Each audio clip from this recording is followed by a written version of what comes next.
ओम नमो भगवते वासुदेवाय। मित्रों, आपके और आपके परिवार पर भगवान नारायण की कृपा सदैव बनी रहे। आज मैं आपको श्री सत्यनारायण व्रत की कथा सुनाने जा रही हूँ। श्री सत्यनारायण व्रत की कथा को सुनने का फल हजारों साल तक किए गए यज्ञ के बराबर माना जाता है। किसी भी शुभ कार्य या मनोकामना पूरी करने हेतु विधि विधान से सत्यनारायण भगवान की पूजा और कथा करवाई जाती है। शास्त्रों के मुताबिक ऐसा माना गया है कि इस कथा को सुनने वाला व्यक्ति व्रत रखता है तो उसके जीवन के दुखों को श्री हरि विष्णु खुद ही हर लेते हैं।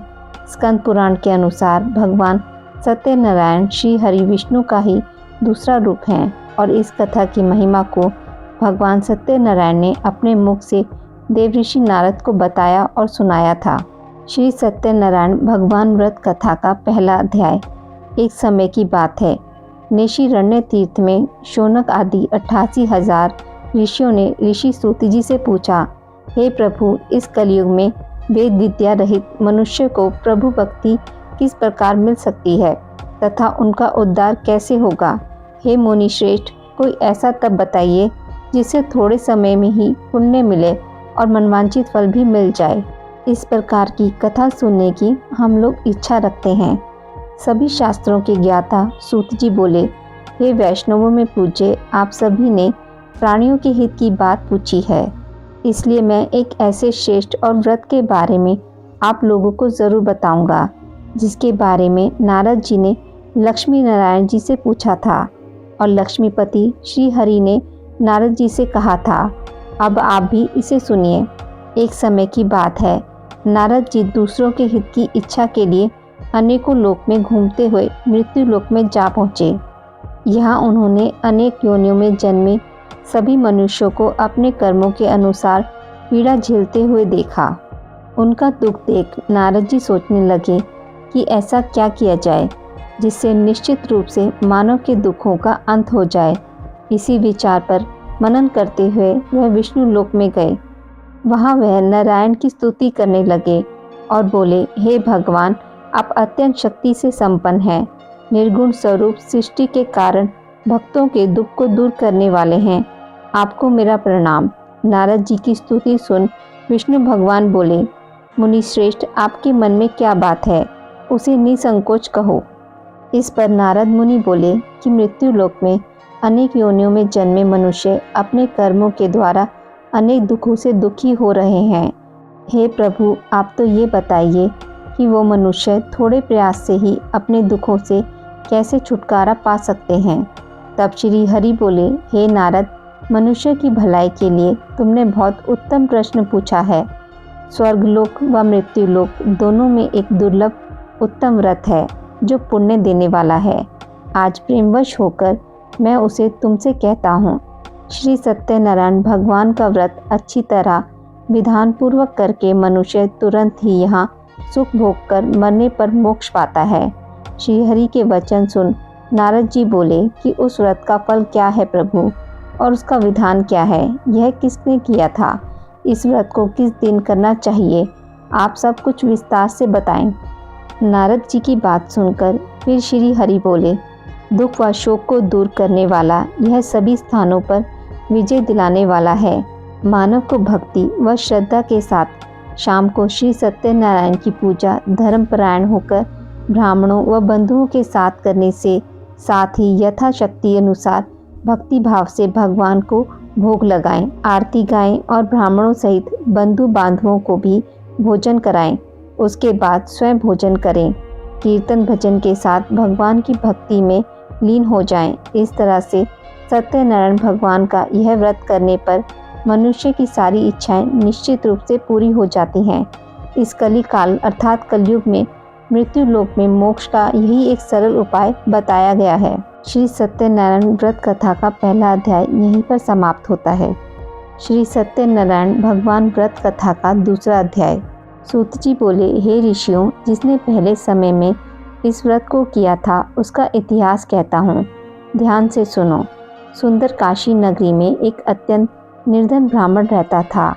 भूख प्यास से परेशान वह धरती पर घूमता रहता था। ब्राह्मणों से प्रेम करने वाले भगवान ने एक दिन ब्राह्मण का वेश धारण कर उसके पास जाकर पूछा, हे विप्र, नित्य दुखी होकर तुम पृथ्वी पर क्यों घूमते हो? दीन ब्राह्मण बोला, मैं निर्धन ब्राह्मण हूँ, भिक्षा के लिए धरती पर घूमता हूँ। यदि आप इसका कोई उपाय जानते हो तो बताइए। वृद्ध ब्राह्मण रूपी भगवान ने कहा कि सत्यनारायण भगवान मनोवांछित फल देने वाले हैं, इसलिए तुम उनका पूजन करो। इसे करने से मनुष्य सभी दुखों से मुक्त हो जाता है।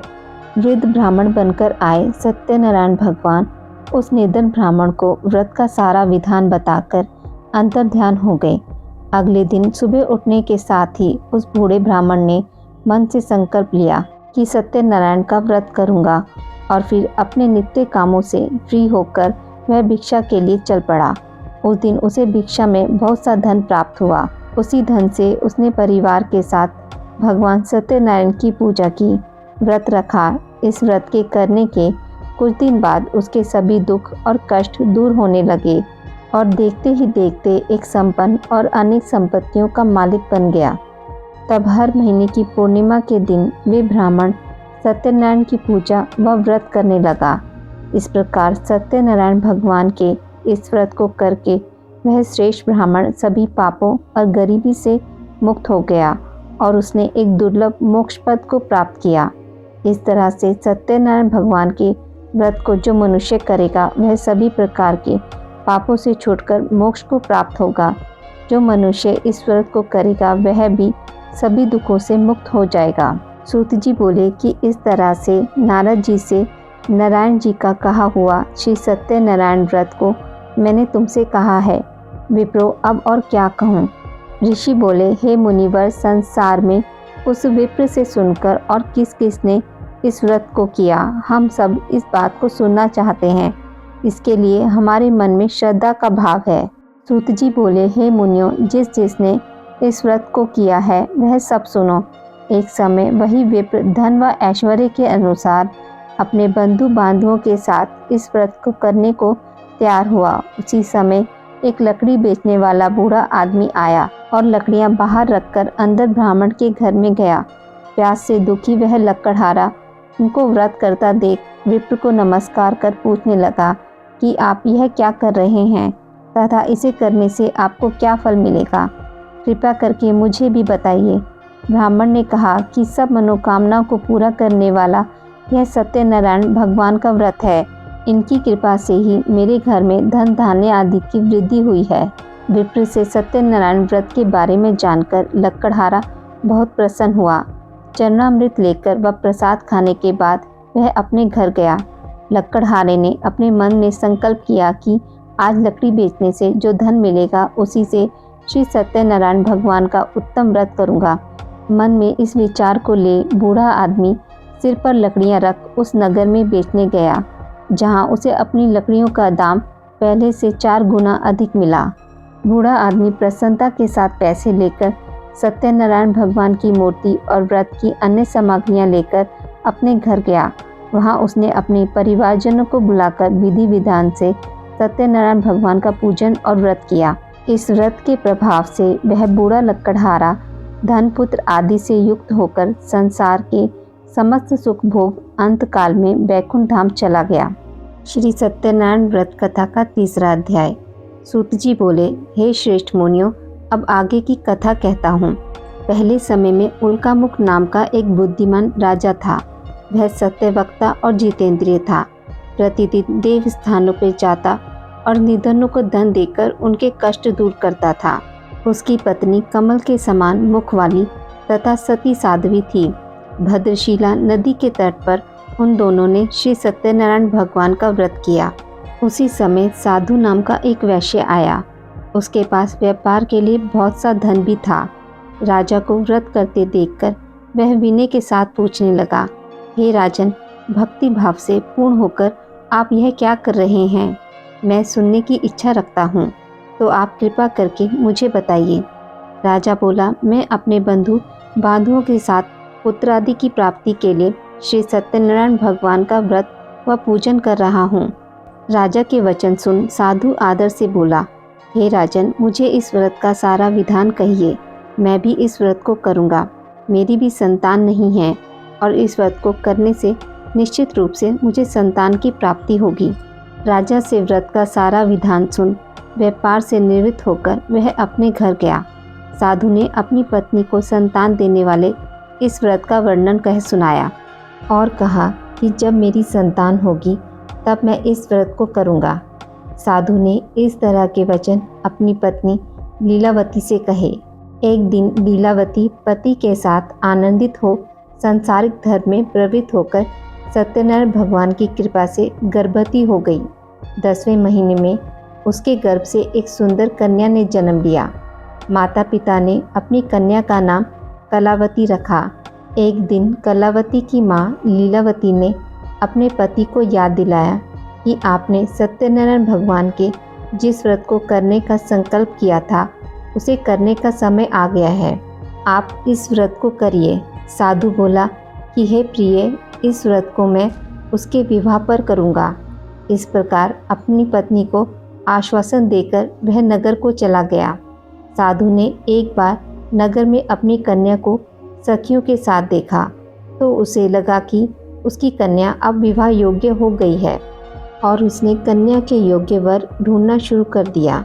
एक दिन साधु की बात को ध्यान में रखते हुए एक नगर में पहुंचा और वहां देखभाल कर लड़की के सुयोग्य वाणिक पुत्र को ले आया। सुयोग्य लड़की को देख साधु ने बंधु बांधवों को बुलाकर अपनी पुत्री का विवाह कर दिया।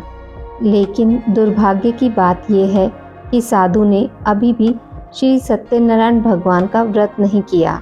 इस पर श्री भगवान क्रोधित हो गए और श्राप दिया। अपने कार्य में कुशल साधु बनिया जमाई को लेकर समुद्र के पास स्थित रत्नासारपुर नगर में गया। वहां जाकर दामाद ससुर दोनों मिलकर चंद्रकेतु राजा के नगर में व्यापार करने लगे। एक दिन भगवान सत्यनारायण की माया से एक चोर राजा का धन चुराकर भाग रहा था। उसने राजा के सिपाहियों को अपना पीछा करते देख चुराया हुआ धन वहां रख दिया जहां साधु अपने जमाई के साथ ठहरा हुआ था। राजा के सिपाहियों ने साधु वैश्य के पास राजा का धन पड़ा देख तो वह ससुर जमाई दोनों को बांधकर प्रसन्नता से राजा के पास ले गए और कहा कि इन दोनों चोरों को हम पकड़ ले आए हैं, आप आगे की कार्रवाई की आज्ञा दें।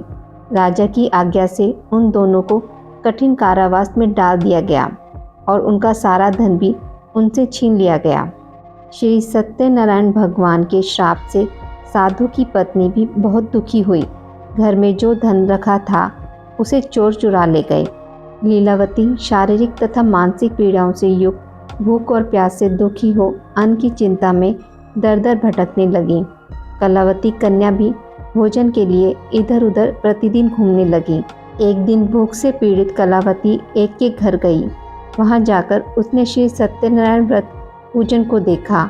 वहां बैठकर उसने कथा सुनी और वरदान मांगा। उसके बाद प्रसाद ग्रहण करके वह कुछ रात होने पर घर आ गई। माता ने कलावती से पूछा कि हे पुत्री, अब तक तुम कहाँ थी? तेरे मन में क्या है? कलावती ने अपनी माता से कहा, हे माता, मैंने किसी के घर में श्री सत्यनारायण भगवान का व्रत देखा है। कन्या के वचन सुन लीलावती भगवान के पूजन की तैयारी करने लगी। लीलावती ने परिवार व बंधुओं सहित सत्यनारायण भगवान का पूजन किया और उसने वर मांगा कि मेरे पति तथा जमाई शीघ्र घर आ जाएं। साथ ही यह भी प्रार्थना की हम सबका अपराध क्षमा करें। श्री सत्यनारायण भगवान इस व्रत से संतुष्ट हो गए और राजा चंद्रकेतु को सपने में दर्शन दे कहा कि हे राजन, तुम उन दोनों वैश्यों को छोड़ दो और तुमने उनका जो धन लिया है उसे भी वापस कर दो। अगर ऐसा नहीं किया तो मैं तुम्हारा धन, राज्य व संतान सभी को नष्ट कर दूंगा। राजा को यह सब कहकर वह अंतर्ध्यान हो गए। प्रातःकाल सभा में राजा ने अपना सपना सुनाया। फिर बोले कि उन दोनों को कैसे मुक्त कर सभा में लाओ। दोनों ने आते ही राजा को प्रणाम किया। राजा बोला, महानुभावों, भाग्यवश ऐसा कठिन दुख तुम्हें प्राप्त हुआ है, लेकिन अब तुम्हें कोई भय नहीं है। ऐसा कह राजा ने उन दोनों को नए वस्त्राभूषण भी पहनाए और जितना धन उनका लिया था उससे 2 गुना धन वापस कर दिया। दोनों वैश्य अपने घर को चल दिए। श्री सत्यनारायण भगवान व्रत कथा का चौथा अध्याय। सूत जी बोले, वैश्य ने मंगलाचार कर अपनी यात्रा आरंभ की और अपने नगर की ओर चल दिए। उनके थोड़ी दूर जाने पर एक दंडी वेशधारी श्री सत्यनारायण ने उनसे पूछा, हे साधु, तेरी नाव में क्या है? वाणिक हंसता हुआ बोला, हे दंडी, आप क्यों पूछते हो? क्या धन लेने की इच्छा है? मेरी नाव में तो बैल व पत्ते भरे हुए हैं। वैश्य के कठोर वचन सुन भगवान बोले, तुम्हारा वचन सत्य हो। दंडी ऐसे वचन कह वहाँ से दूर चले गए। कुछ दूर जाकर समुद्र के किनारे बैठ गए। दंडी के जाने के बाद साधु वैश्य ने नित्य क्रिया के पश्चात नाव को ऊंची उठते देखकर अचंभा माना और नाव में बेल पत्ते आदि देख वह मूर्छित हो जमीन पर गिर पड़ा। वापस होश आने पर वह अत्यंत शोक में डूब गया। तब उसका दामाद बोला कि आप शोक न मनाएं, यह दंडी का शाप है, इसलिए हमें उनकी शरण में जाना चाहिए, तभी हमारी मनोकामना पूरी होगी। दामाद की बात सुनकर वह दंडी के पास पहुंचा और अत्यंत भक्ति भाव से नमस्कार करके बोला, मैंने आपसे जो असत्य वचन कहे थे उनके लिए मुझे क्षमा दें। ऐसा कहकर रोने लगा। तब दंडी भगवान बोले, हे वाणिक पुत्र, मेरी आज्ञा से बार बार तुम्हें दुख प्राप्त हुआ है। तुम मेरी पूजा से विमुख हुआ। साधु बोला, हे भगवान, आपकी माया से ब्रह्मा आदि देवता भी आपके रूप को नहीं जानते, तब मैं अज्ञानी कैसे जान सकता हूँ? आप प्रसन्न होइए। अब मैं सामर्थ्य के अनुसार आपकी पूजा करूँगा। मेरी रक्षा करो और पहले के समान नौका में धन भर दो। साधु वैश्य के भक्तिपूर्ण वचन सुनकर भगवान प्रसन्न हो गए और उसकी इच्छा अनुसार वरदान देकर अंतर ध्यान हो गए। ससुर जमाई दोनों जब नाव पर आए तो नाव धन से भरी हुई मिली। फिर वहीं अपने अन्य साथियों के साथ सत्यनारायण भगवान का पूजन कर अपने नगर को चल दिए। जब नगर के नज़दीक पहुँचे तो दूत को घर पर खबर करने के लिए भेज दिया। दूत साधु की पत्नी को प्रणाम कर कहता है कि मालिक अपने दामाद सहित नगर के निकट आ गए हैं। दूत की बात सुन साधु की पत्नी लीलावती ने बड़े हर्ष के साथ सत्यनारायण भगवान का पूजन कर अपनी पुत्री कलावती से कहा कि मैं अपने पति के दर्शन को जाती हूँ, तू कार्य पूर्ण कर शीघ्र आ जाना। माँ के ऐसे वचन सुन कलावती जल्दी में प्रसाद छोड़कर अपने पति के पास चली गई। प्रसाद की अवज्ञा करने के कारण श्री सत्यनारायण भगवान रुष्ट हो गए और नाव सहित उसके पति को पानी में डुबो दिया। कलावती अपने पति को वहां ना पाकर रोती हुई जमीन पर गिर गई। नौका को डूबा हुआ देख व कन्या को रोता देख साधु दुखी होकर बोला कि हे प्रभु, मुझसे तथा मेरे परिवार से जो भूल हुई है उसे क्षमा करें। साधु के दीन वचन सुनकर श्री सत्यनारायण भगवान प्रसन्न हो गए और आकाशवाणी हुई, हे साधु, तेरी कन्या मेरे प्रसाद को छोड़कर आई है, इसलिए उसका पति अदृश्य हो गया है। यदि वह घर जाकर प्रसाद खाकर लौटती है तो इसे इसका पति अवश्य मिलेगा। ऐसी आकाशवाणी सुन कलावती ने वैसा ही किया जैसा आकाशवाणी के दौरान भगवान ने कहा और फिर प्रसाद ग्रहण करने के बाद जब वो वापस आई तो अपने पति के दर्शन करके अत्यंत प्रसन्न हुई। उसके बाद साधु अपने बंधु बांधवों सहित श्री सत्यनारायण भगवान का विधि विधान से पूजन करता है। इस लोक का सुख भोग वह अंत में स्वर्ग जाता है। श्री सत्यनारायण भगवान व्रत कथा का 5वां अध्याय। सूत जी बोले, हे ऋषियों, मैं और भी एक कथा सुनाता हूँ, उसे भी ध्यानपूर्वक सुनो। प्रजा पालन में लीन तुंगध्वज नाम का एक राजा था। उसने भी भगवान का प्रसाद त्याग कर बहुत ही दुख सहन किया। एक बार जंगल में जाकर वन्य पशुओं को मारकर वह बड़ के पेड़ के नीचे आया। वहाँ उसने ग्वालों को भक्ति भाव से अपने बंधुओं सहित सत्यनारायण भगवान का पूजन करते देखा।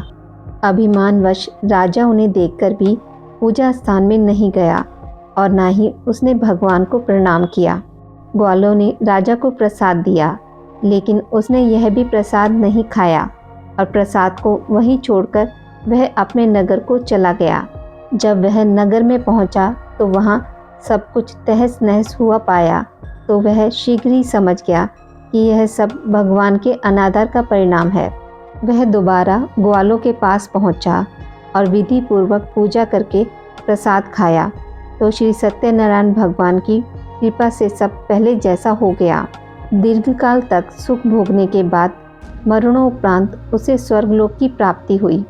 जो मनुष्य परम दुर्लभ इस व्रत को करेगा तो भगवान सत्यनारायण की अनुकंपा से उसे धन धान्य की प्राप्ति होगी। निर्धन धनी हो जाता है। संतान ना होना मनुष्य को संतान का सुख मिलता है और सारे मनोरथ पूर्ण होने पर मानव अंत काल में वैकुंठ धाम को जाता है। तब सूत जी बोले, जिन्होंने पहले इस व्रत को किया है अब उनके दूसरे जन्म की कथा कहता हूँ। वृद्ध ब्राह्मण ने सुदामा का जन्म लेकर मोक्ष की प्राप्ति की। लक्कड़हारे ने अगले जन्म में निषाद बनकर मोक्ष प्राप्त किया। पुलाखा मुख नाम का राजा दशरथ होकर बैकुंठ को गए। साधु नाम के वैश्य ने स्वयंभू होकर भगवान में भक्ति युक्त हो कर्म कर मोक्ष पाया। कथा सुनने के बाद सभी ने श्री हरि को झुककर प्रणाम किया। आज की इस वीडियो में बस इतना ही। अगर आपको यह कथा अच्छी लगी हो तो मेरे वीडियो को लाइक और शेयर ज़रूर करें और पूजा पाठ से जुड़ी जानकारी के लिए मेरे चैनल को सब्सक्राइब करना ना भूलें। धन्यवाद।